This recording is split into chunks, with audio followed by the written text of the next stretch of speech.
আমি এই হাদিসটির প্রেমে পড়ে গেছি। আপনি যখন নীরবে ঘরে বসে কান্না করেন, আল্লাহ তখন ফেরেশতাগণদের উদ্দেশ্য করে বলেন, কোন জিনিস আমার এই বান্দার চোখে পানি আনলো? ফেরেশতাগণ বলেন, আপনার বান্দা সুখে নেই, আপনার বান্দা অনেকদিন হাসেনি।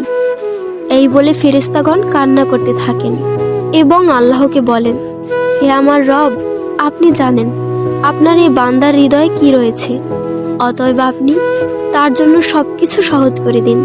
আল্লাহ বলেন, আমার এই বান্দা এমন কিছু জীবন থেকে হারিয়ে ফেলেছে যা সে অধিক ভালোবেসেছিল।